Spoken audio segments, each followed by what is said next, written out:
क्या कभी आपने ऐसा फील किया है कि आपका पेट फूला हुआ है और साथ में आपको एसिडिटी भी हो रही है? कॉन्स्टिपेशन और एसिडिटी का एक साथ होना आज के समय में बहुत ही कॉमन प्रॉब्लम हो चुकी है। ये ज्यादातर लोगों में देखी जाती है।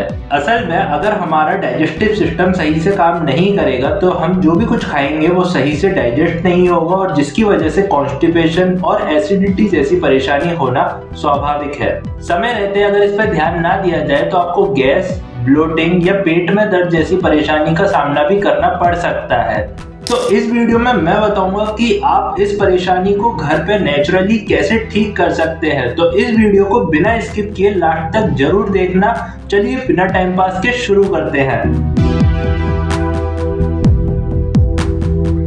अगर किसी बीमारी को आप ठीक करना चाहते हैं तो उसका होने वाला जो कॉज है वो किस वजह से हुआ है उसको आइडेंटिफाई करना बहुत जरूरी होता है।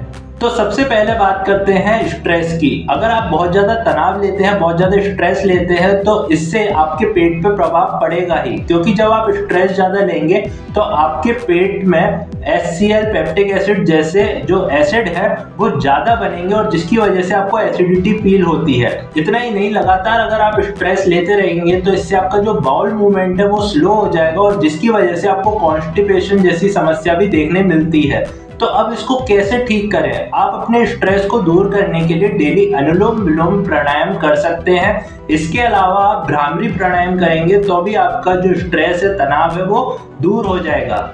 इतना ही नहीं, अगर आप फिजिकली एक्टिव नहीं रहेंगे तो इससे आपका जो मेटाबॉलिक रेट है वो स्लो हो जाएगा। मेटाबॉलिज्म का मतलब ये होता है कि जो भी आपने खाना खाया वो एनर्जी में कन्वर्ट नहीं होगा और जिसकी वजह से आपको ये सारी परेशानी देखने मिलेगी। आपके पेट में वो खाना सड़ता रहेगा और जिसकी वजह से आपको कॉन्स्टिपेशन होता रहेगा। तो इससे बचने के लिए आपको अपने लाइफस्टाइल में फिजिकल एक्टिविटीज, फिजिकल मूवमेंट जैसे योगा या फिर आपको रनिंग, स्विमिंग ये सब इंक्लूड कर लेना चाहिए।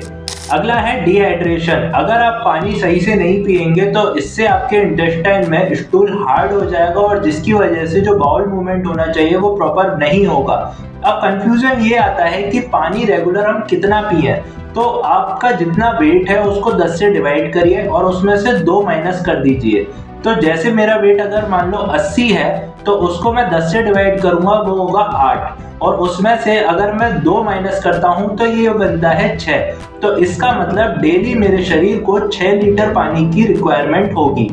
अगर आप बहुत ज़्यादा चाय, कॉफ़ी या कोल्ड ड्रिंक लेते हैं, अल्कोहल लेते हैं तो ये आपके शरीर को अंदर से ड्राई कर देता है। इससे आपका जो वात है वो इम्बैलेंस हो जाता है और जिसकी वजह से आपको बहुत सारी बीमारियां हो सकती हैं। इतना ही नहीं, ये आपके कॉन्स्टिपेशन को तो ट्रिगर करता ही है, साथ में एसिडिटी लेवल को भी बढ़ा देता है। और भी कारण है जो कॉन्स्टिपेशन और एसिडिटी को बढ़ाते हैं। जैसे अगर आपने अपने डाइट में फाइबर को इंक्लूड नहीं किया तो फिर ये आपके मोशन को स्मूथ नहीं रखेगा। इसके अलावा आप नींद सही से नहीं ले रहे हैं, बहुत ज्यादा स्पाइसी या ऑयली फूड खा रहे हैं, प्रोसेस फूड, पैक्ड फूड और ऑयली फूड खा रहे हैं तो कॉन्स्टिपेशन और एसिडिटी प्रभावित होती है। खाना खाने का एक सही समय होना चाहिए। डेली आप उसी टाइम पे खाएं और उसी टाइम पे आप सोएं और ऐसे केस में आपको खाने को बार बार स्किप नहीं करना है। एक साथ बहुत सारा खाना नहीं खाना है, थोड़ा थोड़ा करके आप पूरे दिन में खा सकते हैं। इसको ठीक करने के लिए आप सुबह खाली पेट एलोवेरा का जूस पी सकते हैं। इतना ही नहीं, आप जीरे का पानी और अजवाइन का पानी पिएंगे तो ये भी आपके पेट को साफ करने में मदद करेगा। अपने खाने में हमेशा अजवाइन और हींग को जरूर इंक्लूड करके रखें। दोनों टाइम खाना खाने के आधे घंटे बाद आपको 1 चम्मच अविपत्तिकरण चूर्ण लेना है हल्के गर्म पानी के साथ। और इसके अलावा रात में सोने से आधा घंटे पहले आपको त्रिफला पाउडर लेना है, वो भी हल्के गुनगुने पानी के साथ आपको 1 चम्मच लेना है। दिन के खाने में दही या छाछ होना चाहिए और जिसके अंदर आप जीरा डालेंगे तो जिससे आपके ये पेट की गर्मी है वो शांत होगी और दूसरा कॉन्स्टिपेशन और एसिडिटी में ये आराम देगा। खाना खाने के बाद अक्सर लोग जो गलतियां करते हैं, जैसे पानी पी लेते हैं, तुरंत बाद आप नहा लेंगे या फिर तुरंत बाद आप लेट जाएंगे तो इससे आपको कॉन्स्टिपेशन या ब्लोटिंग या गैस जैसी परेशानी देखने मिलेगी। इसके अलावा रात में सोने से पहले अपनी नाभि के अंदर 3-4 बूंद कास्टर ऑयल की डाल के सोएं और थोड़ी सी पेट पे मसाज करके सोएं।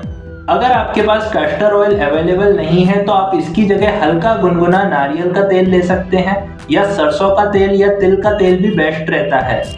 तो इस तरह से थोड़ा सा लाइफस्टाइल चेंज करके आप अपने कॉन्स्टिपेशन और एसिडिटी की परेशानी को जड़ से खत्म कर सकते हैं। अगर ये कंटेंट आपको हेल्पफुल लगा, ये वीडियो हेल्पफुल लगी, तो इस वीडियो को ज्यादा से ज्यादा शेयर करिए जिससे सभी को इसका लाभ मिल सके। नमस्कार, धन्यवाद।